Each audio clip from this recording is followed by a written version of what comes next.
Hola, ¿qué tal? Buenos días a todas y a todos. Espero que se encuentren bien. Vamos a continuar con nuestra unidad temática, el sistema inmune y el estado de inmunidad. La clase previa analizamos la definición de antígeno, inmunógeno, apteno y nos quedamos en determinante antigénica. Hoy vamos a clasificar las diferentes determinantes antigénicas y vamos a explicar a qué nos referimos con grados de inmunogenicidad y qué factores están influyendo en esta inmunogenicidad. Esta es una clasificación de la determinante antigénica y la determinante antigénica de los linfocitos B, de los anticuerpos. Y dos cosas que deben tener en mente. Número uno, difícilmente, casi imposible, un antígeno va a tener una sola determinante. Sí puede existir si hacen un antígeno o si están hablando de antígeno como un apteno, una molécula muy pequeña como el dinitrotolueno o algo así, pues sí puede tener solo una determinante antigénica. Pero en general, cualquier cosa, por muy pequeña que tenga, tiene más de dos epítopos. Como ven en la parte inferior, ahí hay un ejemplo de un antígeno que tiene dos epítopos, dos cosas diferentes donde son reconocidas. Una está en azul y otro está en amarillo, lo cual significa que este anticuerpo fue generado por una clona del linfocito B y este de acá por otra clona del linfocito B. Es decir, que tuvo que existir al menos en ese ejemplo dos clonas de linfocitos B que lo reconocieron a través de su BCR, se activaron y activar involucró dos cosas, expansión clonal y una fase de diferenciación. En el caso del linfocito B, su fase de diferenciación pues es convertirse a célula productora de anticuerpos. Y por eso tenemos pues el ejemplo de dos anticuerpos dirigidos a este antígeno que tiene dos determinantes antigénicas o epítopos. En la vida real, pues realmente una proteína o un componente pues tiene más epítopos. Aquí está un ejemplo de un antígeno con 6 epítopos, que significa que 6 clonas se activaron, ¿no? Reconocieron el antígeno a través de su BCR, 6 clonas entraron en expansión clonal y 6 clonas se diferenciaron. Y si se dieron cuenta, aunque hablamos del mismo antígeno y cada anticuerpo que yo tome, ya sea el azul, el verde, el amarillo, el naranja, rojo, morado, pues todos reconocen el mismo antígeno, pero finamente reconocen partes diferentes del antígeno, que en su conjunto, pues decimos que es una respuesta policlonal. ¿Por qué policlonal? Porque proviene de muchas clonas estos anticuerpos. Y aquí hay otro ejemplo, un antígeno que tiene 10 determinantes antigénicas. Entonces, todos estos anticuerpos pues, reconocen el mismo antígeno, pero partes diferentes, determinantes antigénicas diferentes. De ahí la necesidad de empezar a clasificar determinantes antigénicas, debido a que alguien me puede preguntar, ¿cuál es más importante, esta de aquí o esta de acá? ¿No? Entonces, para tratar de entender o clasificar qué tan comunes o qué tan poco comunes son, pues usamos una clasificación de epítopos o determinantes antigénicas. Y lo más sencillo es enseñarles que hay epítopos secuenciales y conformacionales. Secuenciales reconocen una secuencia de aminoácidos cuando hablo de una proteína. Conformacionales son capaces de reconocer pues, la estructura secundaria, terciaria o cuaternaria de una proteína. Entonces, creo que con eso está ahí la definición. Existen algunas determinantes que en su estructura cuaternaria o en su estructura nativa de la proteína, como pueden ver este ejemplo, pues esas determinantes no se expresan. Bueno, no están accesibles. Lejos de decir la palabra expresan, no están accesibles, como pueden ver este dibujo y este dibujo, pero sin embargo sí son capaces de ser reconocidas esas partes. Entonces decimos que esa determinante antigénica pues es oculta, ¿no? Es oculta. Entonces, si se dan cuenta, el ser oculta no necesariamente se queda en oculto, puede ser un oculto conformacional o un oculto secuencial. Y ¿Perdón, vámonos a puedes los dos repetir lo últimos, de... bueno, no los dos últimos, sino el inmunodominante y el inmunosilencioso. Entonces, para poder entender eso, lo tenemos que entender viendo una población. Entonces, si en una población todos escogiéramos alguna determinante antigénica, pues la mayoría escogemos, si yo les dijera, de estas 6, 9, de estas 10 determinantes antigénicas, todos elijan 6 determinantes, ¿no? 6 determinantes. Entonces, estoy seguro que si fueran población, Cuando les digo elijan, siéntanse que son linfocitos B y son 6 linfocitos B diferentes que reconocen el mismo antígeno. ¿Por qué son diferentes? Porque reconocen 6 determinadas antigénicas de ese mismo antígeno. Entonces, por eso son clonas diferentes. Si eligieran 6 especificidades de determinadas antigénicas, pues estoy seguro que si hago el siguiente ejercicio y yo les digo, ¿quién eligió esta? Pues la gran mayoría. ¿Quién eligió esta? La gran mayoría. ¿Quién eligió esta? La gran mayoría. ¿Quién eligió esta de acá? Voy a pensar teóricamente que la gran mayoría. Entonces, todas esas que comúnmente en una población, los individuos comúnmente son las primeras que reconocemos, o sea, son las por default que reconocemos, pues decimos que son epítopos inmunodominantes. Si por ahí hay alguien que dice, no, profesor, de este grupo de 56 alumnos conectados, alguien me dice, yo estoy pensando en esta, yo soy capaz de reconocer esta, y en este grupo solo es una o dos o tres personas, pues estamos pensando que esta determinante antigénica difícilmente es reconocida, pero no es que no sea reconocida. Entonces, en una población, pocas personas lo saben reconocer. Entonces, por eso voy a clasificar esta determinante inmunosilenciosa. En este ejemplo, esta inmunosilenciosa que yo elegí, aparte de ser inmunosilenciosa, pues nos queda claro que es un epítopo conformacional. Ahí está esquematizado que reconoce una conformación. Y nos queda claro que también es un epítopo oculto. Entonces, si se dan cuenta, es una manera sencilla, fácil, de empezar a clasificar determinadas antigénicas. Ojo, esto solo aplica para linfocitos B y no para T, puesto que para T deben ya tener en mente siempre que el T reconoce antígenos siempre y cuando sean ¿qué? ¿Presentados? Procesados y presentados. No olviden esas dos palabras.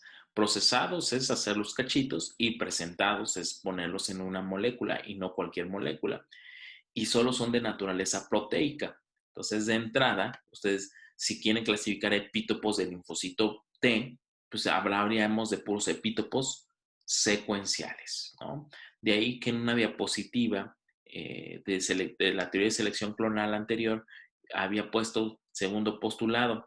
Cada B tiene un BCR para una determinante, para un antígeno, y cada T tiene para un epítopo. Entonces ocupé por primera vez la palabra epítopo, puesto que el T, pues recuerden que solo son epítopos al ser secuenciales, al ser proteínas. Entonces, por esa razón, solo aplica esto para el B.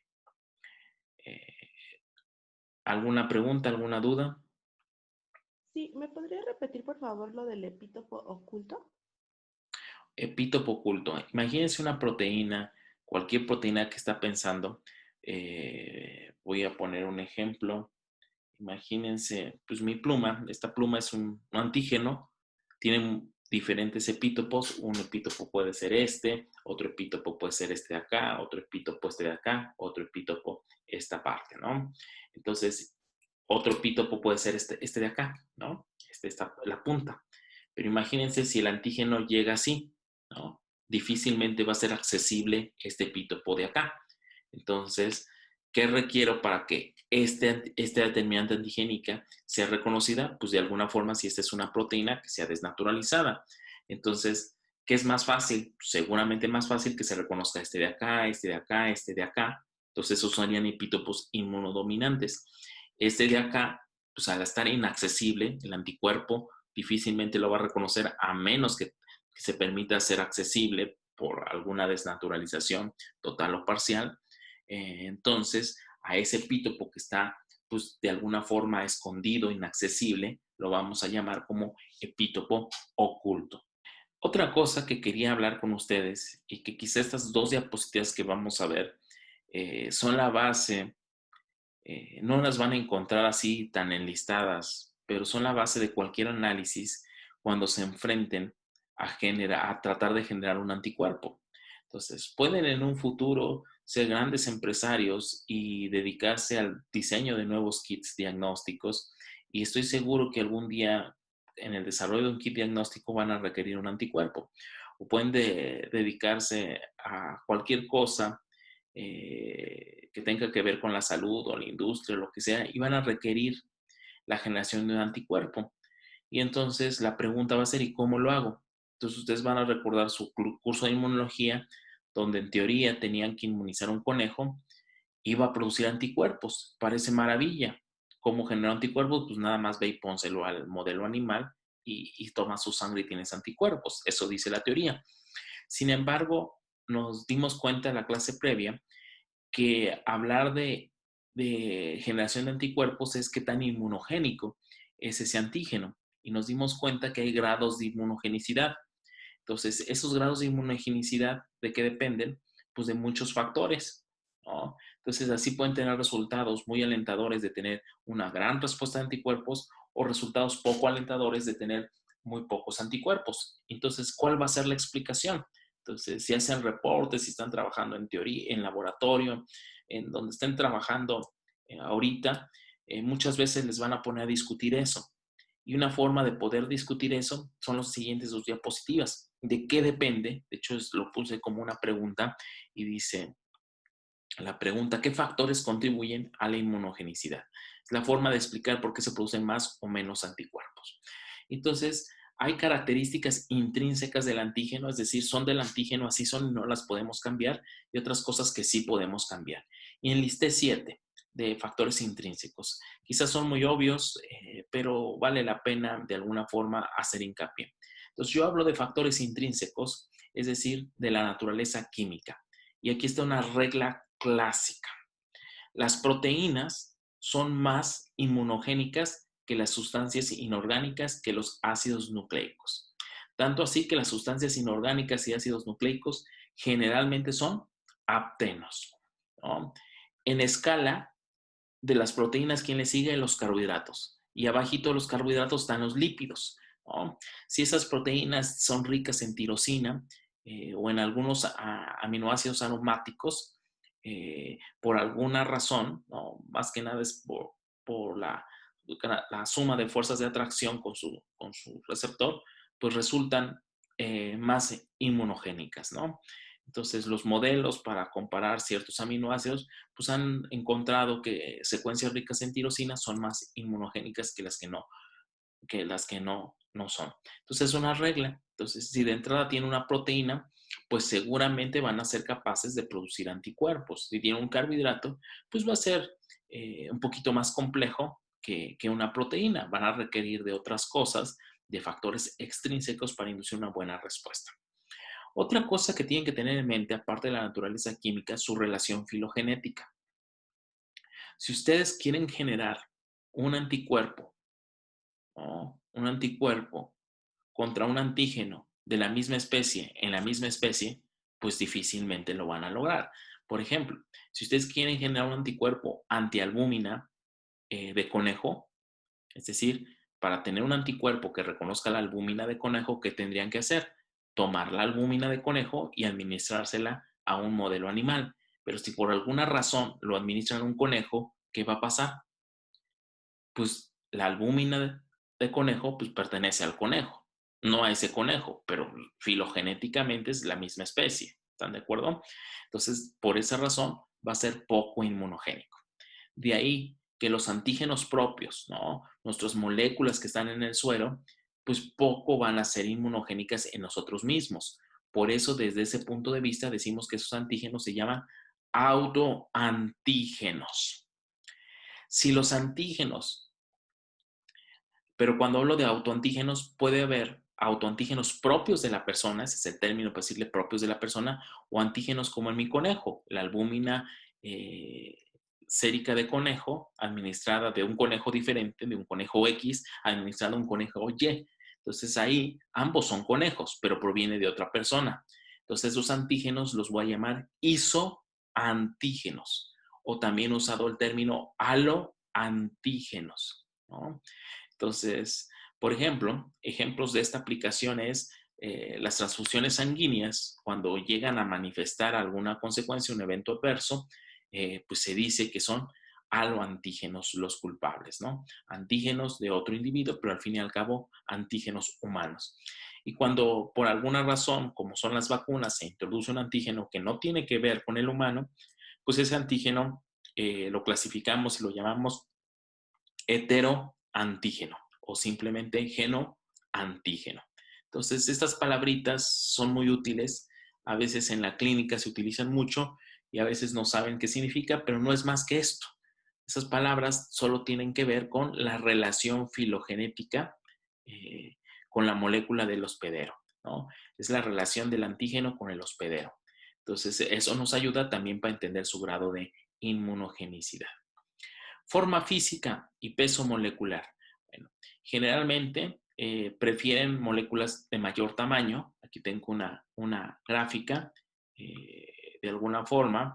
Son muy inmunogénicos, todo lo que tiene peso mayor a 100 kilodalton, ¿no? De 10 a 100 kilodalton sí son inmunogénicos, pero tienen algunos pequeños problemas. Y moléculas menores a 10 kilodaltons o a 10.000 dalton son poco inmunogénicas, ¿no? Entonces, aunque sean proteínas y son muy pequeñas y caen en este rango de tamaño, pues van a tener problemas. Eso con la peso molecular. La forma física, pues prefiere el sistema inmunológico, pues de alguna forma moléculas que sean poco degradables. Si ponen una molécula que en ese momento se degrada, pues no va a dar tiempo que se monte la respuesta de que sea reconocida. Composición y complejidad, pues entre más complejo, entre más grande, más complejo, pues mejor se monta. Ejemplo de esto, pues una proteína tampoco en la naturaleza la tienen de forma pura, ¿no? No van a tener la proteína tal pura, que tienen proteínas unidas a carbohidratos, quizá proteínas unidas a lípidos. Voy a mencionar una de un patógeno, fosfopeptidoglicana, por ejemplo, de entamoeba histolítica. Entonces, escuchen su nombre. Lipopeptidofosfoglicana, tiene de toda la naturaleza química. Entonces, eso es lo que más le gusta a la respuesta inmunológica. Eso lo hace más inmunogénico, lo complejo. Que esté accesible, ¿no? Que no se degrade rápido, si no, no va a dar tiempo. De alguna forma también se ha visto, y quizá eso lo van a entender mejor cuando veamos linfocitos B, que le gustan los antígenos que estén repetitivos. Por ejemplo, si yo tengo esta pluma y les dije que es antígeno y es esta determinante antigénica la que está a lo largo de la parte del cuerpo de la pluma, pues si está repetitivo esto, se dan cuenta, hay 1, 2, 3, 4, 5, esta parte es igualita en todo, eso le gusta a la respuesta inmunológica. ¿Por qué? Porque permite entrecruzar más BCRs. Entonces, con este análisis, sabemos que cuando tengan un antígeno, pueden predecir qué tan inmunogénico va a ser, ¿no? Quizá ponemos una actividad de esto, será importante que reflexionen. No existe una regla que una va por encima del otro, ¿no? Entonces es una forma integrativa que tienen que pensar, analizar. Y si su antígeno, imagínense que en este momento yo reparta antígenos, a cada quien le toque uno diferente, y a alguien le toque un antígeno que sea fíjense, un isoantígeno, que sea un lípido, que esté alrededor de 11 kilodalton, que sea muy degradable, que tenga poca composición, ya reprobaría el curso, es decir, nunca podría tener anticuerpos. No, no es el caso. Tendría que usar mano de los otros factores que influyen en la inmunogenicidad. ¿Y qué factores me estoy refiriendo? Los factores extrínsecos. ¿Y cuáles son los factores extrínsecos? Bueno, la dosis del antígeno. Entonces, de alguna forma, entre más dosis, pues también voy a tener un máximo de respuesta, pero ojo, no es una curva dosis dependiente. Observen la curva de las dosis, ¿no? Yo tengo una ventana, un rango de dosis en las cuales pues no observo respuesta. Es más, digo que hay una tolerancia, es decir, lo veo, pero no respondo. Ojo, no confundir con apteno. Apteno es, lo puedo ver, pero no lo estoy viendo. O sea, verlo y hacer algo molecularmente que no sea respuesta es tolerancia. No estarlo viendo, pues puede ser un apteno, pero bajo ciertas condiciones sí lo puedo ver, pues esa es la clásica definición de apteno. A veces siempre se me confunde en qué es apteno y qué es tolerógeno. Entonces, no se pierdan. El verlo y no responderlo es tolerancia. Entonces, va a haber una dosis que el sistema inmunológico sí lo puede ver y va a haber tolerancia. En cambio, va a haber una ventana de dosis, este rango, en el cual siguen subiendo el antígeno y observan una mayor respuesta, ¿no? Aquí ese es la clásico, de alguna forma, dosis-respuesta. Va a haber un rango en el cual hay una meseta, pero aquí viene lo interesante, va a haber un rango en el que en lugar de de seguir subiendo la respuesta, empieza a bajar. Ojo, ¿qué tanto va a bajar? Va a bajar al grado de que de nuevo se va a convertir en un antígeno que induce tolerancia. Entonces, jugar con la dosis del antígeno no es cosa fácil, por eso nunca se prefieren dosis muy altas ni muy pequeñas. La experimentación es lo único que nos haría este tipo de respuesta. Idealmente, en un experimento tendrían que ser un dosis-respuesta para ver cuál es el margen de dosis en los cuales tienen una mejor respuesta. Vías de administración también es algo importante. Alguien levantó la mano. Adelante. Quedó una pequeña duda en la definición de heteroantígeno. Sí. ¿Qué es un heteroantígeno? Ya, ¿qué es un heteroantígeno? Entonces, vamos a la diapositiva anterior. ¿Qué es un heteroantígeno? Bueno, cuando clasifico los antígenos en heteroantígenos, isoantígenos o autoantígenos, estoy atribuyéndole a esa función cuál es la relación filogenética de la molécula, o sea, del antígeno, con el hospedero. O dicho en palabras muy sencillas, la forma de decir qué tan extraño es. Si la molécula, si el hospedero o el modelo en el que estoy probando es un humano, que generalmente eso se usa más en humanos porque es la aplicación directa, si el antígeno proviene de mí mismo, le digo a ese antígeno con respecto a su relación filogenética que es un autoantígeno. Si el antígeno proviene de otro individuo, digo que es un isoantígeno o aloantígeno. Pero si en cambio el antígeno viene de muy lejos, o sea, nada que ver conmigo, por ejemplo, un virus, una bacteria, un protozoario o de otra especie, de un conejo, de un ratón, pues filogenéticamente para mí pues es totalmente pues muy alejado. Ahora sí vale la pena decir la palabra extraño. Entonces, en ese caso, la forma de clasificarlo es decir, es un heteroantígeno. Entonces, ¿un xenoantígeno es lo mismo que un heteroantígeno? Ajá, es lo mismo, son sinónimos. No sé si algún día escucharon que querían hacer trasplantes de órganos de cerdo y la palabra que decían, vamos a usar genoantígenos, como venía de, ¿cómo se llama? De, de un porcino, de un puerco, pues entraba en la clasificación de genoantígeno. Okay, gracias, profesor. De nada. Yo también tengo una duda acerca de la dosis de antígeno. Dijo que entre más dosis existe mayor respuesta. Sí lo dije, pero lo dije en el contexto de la curva dosis-respuesta de un antígeno. Es decir, aquí todos vean, esa premisa que su compañera afirma es muy lógica entre la dosis de 100 hasta 10,000, por ejemplo.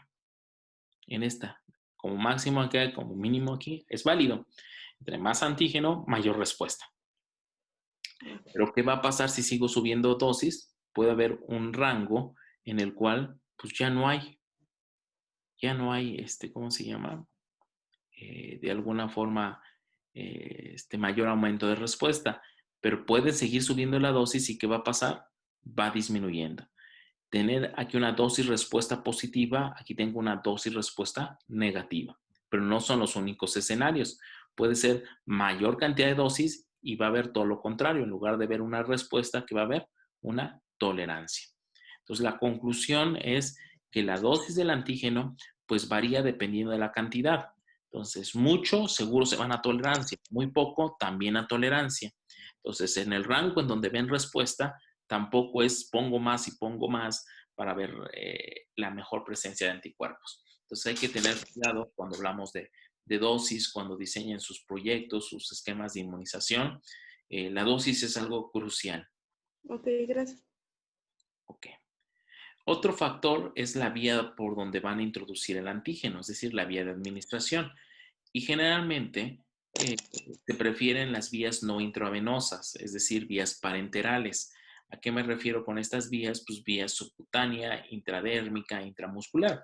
De ahí que todos ustedes tienen experiencia de las vacunas. Generalmente las vacunas o son intramusculares o son subcutáneas, porque son vías que preferentemente despiertan la respuesta. La vía oral la vía oral, preferentemente monta tolerancia. Y ejemplo está, los alimentos pues no quieren que monten respuesta, se monta tolerancia, salvo que existe una patología. Vías intravenosas, al tener el antígeno con alta biodisponibilidad, con alta disponibilidad en todo el cuerpo, pues prácticamente están cayendo en altas dosis. Entonces son también vías que generalmente generan tolerancia. Entonces, si se dan cuenta, en todo esquema de inmunización, en todo vacuna, difícilmente es oral, salvo a ver si alguien tiene un ejemplo de qué vacuna es oral. La de... ¿La de la polio? Ajá, ¿Está polio. bien? Ajá. La de la polio y no cualquiera es oral. Tenemos dos dosis, tenemos dos vacunas diferentes de la polio, ¿no? La Sabin y la Salk. Esas dos vacunas, una es con virus muerto, inactivado, realmente es el término correcto, muerto no podemos decir, puesto que no sabemos si está vivo, pero inactivado sí. Y la otra que es con el virus atenuado. Entonces, la que es oral es con virus atenuado. ¿Qué buscan? El antígeno penetra por vía gastrointestinal y al ser atenuado genera una infección o es capaz de generar una infección y así montar la respuesta. Entonces, por esa razón, por la estrategia de buscar una infección que no vaya a ser o terminar en la enfermedad, es una vía que es oral. Nosotros preferimos la oral, pero no es la mejor vía, ¿no? Entonces, los que están pensando en una vacuna de coronavirus que sea oral, pues creo que estaríamos muy lejos de eso, ¿no? Entonces, las vías preferidas son intramuscular, intradérmica, subcutánea. Algo también importante es cuántas veces lo van a administrar, ¿no? Las clases previas donde analizamos el concepto de memoria inmunológica, llegamos a la conclusión de que entre más veces se ponga el antígeno, pues mejora la respuesta, hay mejor memoria. Y efectivamente aquí está una gráfica. Dense cuenta que la primera inmunización pues despierta una respuesta, la segunda despierta una mejor pendiente y la tercera pues sigue mejorando esa pendiente. No es porque ya llevemos 1000 veces la inmunización y ya no mejore. Bueno, probablemente no mejora la cantidad, pero sí mejora la calidad de anticuerpos. Entonces, entre más veces la respuesta inmunológica ve al antígeno, mejor es la respuesta de memoria, se afina la calidad de la respuesta de memoria. Un ejemplo palpable, como pueden estar seguros de eso, es el ejemplo. Al inicio lo que más hay es el anticuerpo en azul, ¿ya lo vieron? Y el azul corresponde a IgMs. La segunda vez que ven al antígeno, respuesta secundaria o segunda inmunización, lo que más van a ver es IgGs. La tercera vez, pues van a ver más IgGs. Entonces, de ahí que siempre les dicen que la respuesta que se genera en la respuesta primaria, pues es de IgMs y las respuestas secundarias o posteriores, pues va a ser de IgGs, ¿no? E incluso la IgM disminuye. Entonces, por eso es otro factor que deben tener en cuenta, la dosis. Factores genéticos del hospedero. Pues nos queda claro que la genética nos hace diferentes unos a otros. Y si yo les preguntara qué parte o qué genes son los más polimórficos, o si yo comparo el genoma de nosotros 53 que estamos conectados en este momento, ¿qué es lo que sale más diferente? ¿El complejo de histocompatibilidad? Efectivamente. Ya se dieron cuenta, todo cae en inmunología. Fíjense la pregunta que seguramente la tenían muchos de ustedes. Si yo me pregunto en este momento, tomo el genoma humano y tomo cualquier otro genoma, tenemos muchas cosas en comunes. Es más, si tomo un genoma humano y otro genoma humano, es más de mi hermano o de mi hermana genoma. Y me pregunto, ¿qué es lo que tengo diferente de mi hermano o mi hermana? Lo que más es diferente son las moléculas del MHC, como bien dijo su compañera, el complejo principal de histocompatibilidad. Y adivinen para qué sirve ese complejo, para múltiples funciones, por eso no los dejé responder. Pero esas moléculas son, algunas de ellas son las que presentan los antígenos. ¿Se acuerdan de esa letanía que el T requiere una célula que se llama presentador antígeno profesional y que su función es tomar el antígeno, hacerlo cachitos para procesarlo y presentarlo? Bueno, Eso de presentarlo es presentarlo en esas moléculas del MHC. Dicho en otras palabras, o la consecuencia de eso, es que cada vez que un antígeno se presenta en un individuo, pues es diferente, ¿no? Entonces, efectivamente, esos factores genéticos influyen en el tipo de respuesta. De ahí que pueden ver la gran diversidad de cada quien responde diferente. Y, por ejemplo, tenemos la infección del coronavirus. ¿Cuántas formas de responder están diferentes? Desde el asintomático que llamamos, desde el que le dio un cuadro gripal, desde el que un día estuvo en cama, hasta el que está en terapia intensiva. Entonces, aparte de muchos factores, pues está el genético, ¿no? Edad, sexo del hospedero. También les comentaba clases previas de laboratorio, creo. No sé si lo dije en broma aquí también, pero si yo quiero comparar quién responde más fuerte, las mujeres o los hombres, pues es evidente que los hombres no podemos competir con las mujeres. Las mujeres son más respondonas inmunológicamente. Entonces sí tiene que ver el género en la respuesta. ¿Por qué? Pues porque tiene que ver, o sea, la explicación de esto es pues la carga hormonal, ¿no? Y si nos ponemos más filosóficos, pues realmente la mujer es la única que genera un nuevo ser, ¿no? Pues permite todo el desarrollo de un nuevo ser. Entonces, pues para garantizar la, la, la viabilidad de la especie, pues requiere una respuesta inmunológica óptima. Entonces, por eso responde más rápido y más eficiente las mujeres que los hombres. De ahí que está la broma que siempre nos hacen a los hombres, nos da una gripa y caemos siempre en cama y nos andamos quejando. Y pues al menos yo tengo una hermana, mi mamá, ellos nunca se quejan cuando les da gripa. Entonces tiene que ver muchas veces por el género y aparte de factores genéticos. La edad es evidente, ¿no? Y lo han experimentado ustedes. No es lo mismo cuando les da una gripe, un dolor de estómago a sus 17, 18 o 16 años, a cuando ya les da ahorita, ¿no? A los 17, 18 pasaba casi a veces inadvertida las enfermedades. Estado nutricional es importante para una buena respuesta. Varias vitaminas son moléculas claves en los procesos de señalización.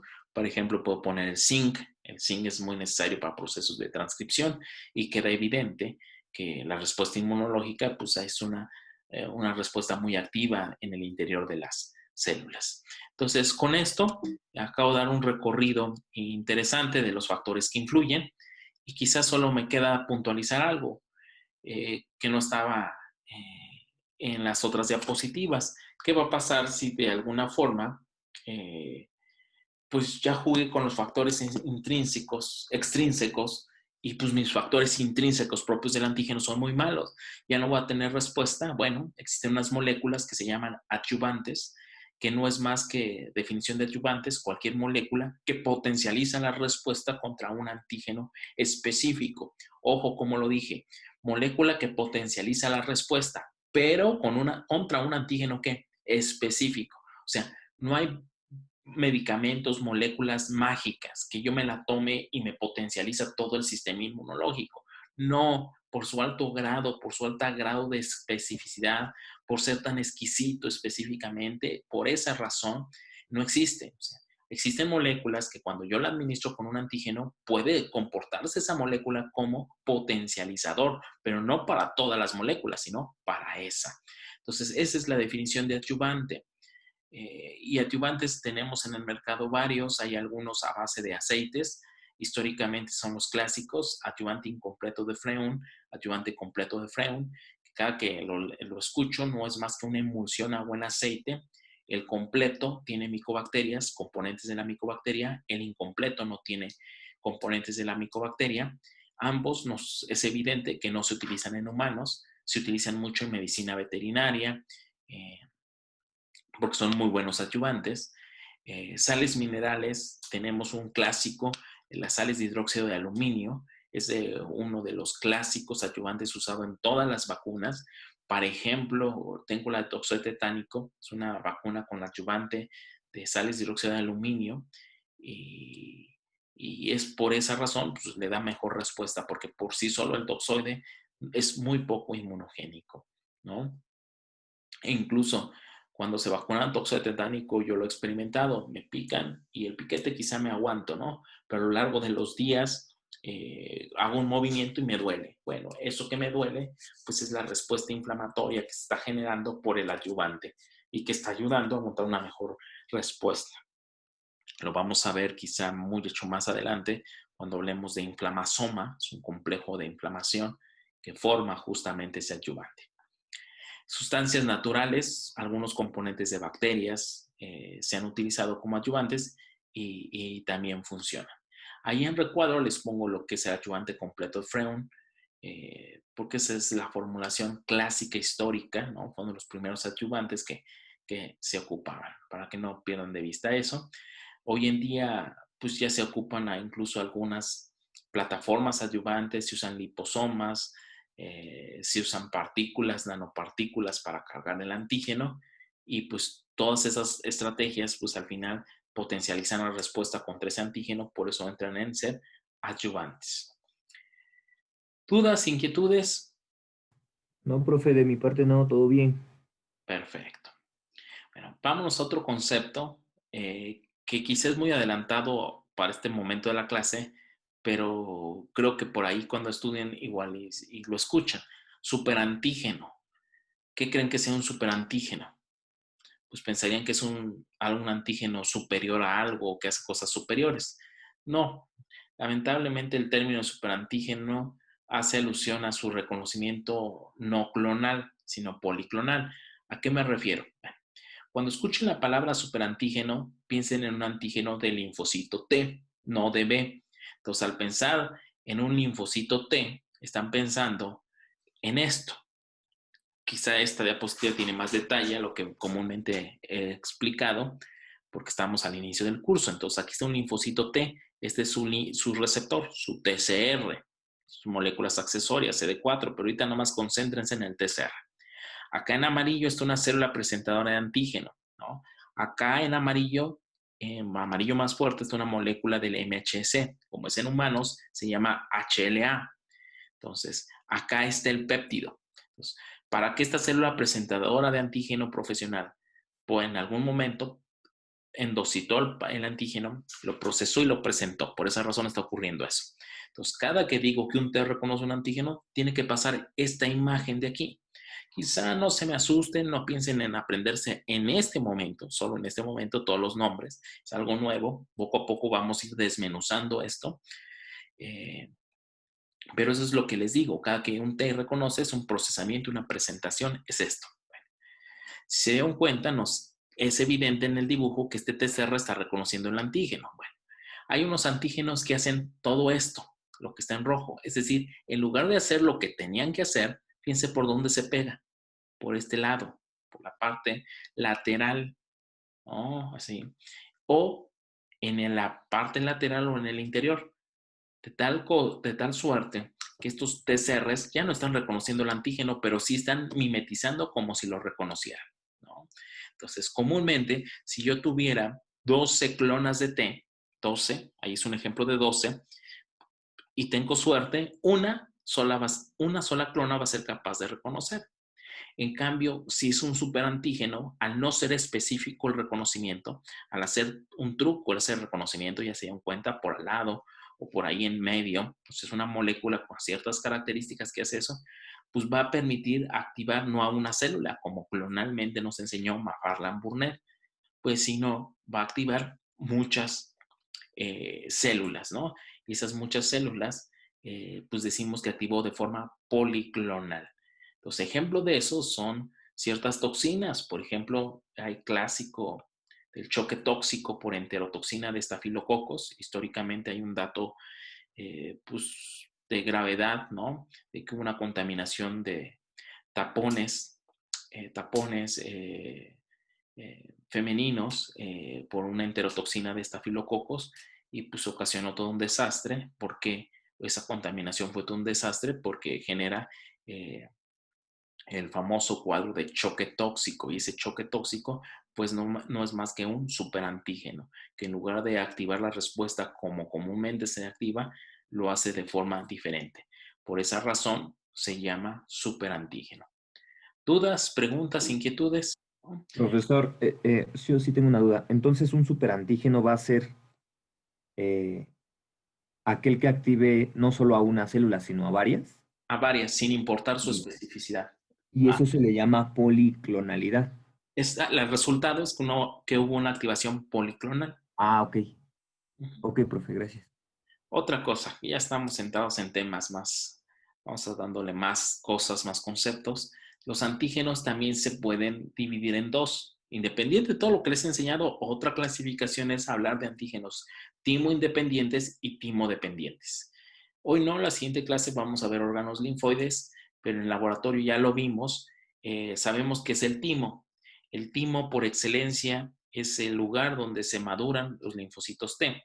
Entonces, tratando de entender esta definición, algunos antígenos requieren de linfocitos T, los timodependientes, y otros no requieren de linfocitos T, por eso se llaman timoindependientes. Entonces, realmente, los antígenos, algunos, basta con que el B los reconozca, ¿no? Como está en este ejemplo, y con eso es suficiente para que esto se active, es decir, entre en expansión clonal y luego en diferenciación. Pero muchas veces muchos antígenos no es suficiente esto. Entonces, ¿qué requieren? Pues requieren de alguna manera que el B reconozca el antígeno y luego que un T cooperador, un T helper, le dé otra señal. Entonces, a ese tipo de antígenos pues se llama timo-dependientes, ¿no? Unos requieren AT, otros no requieren AT. Ejemplos de antígenos, principalmente los timo-independientes son los menos. Hablamos de antígenos como polisacáridos, neumococo, flagelo, LPS. Son antígenos que son muy repetitivos y muy multivalentes. Generalmente la respuesta contra un patógeno, la que comúnmente montamos, pues es timo dependiente, una manera más integrativa donde requiere la respuesta de T.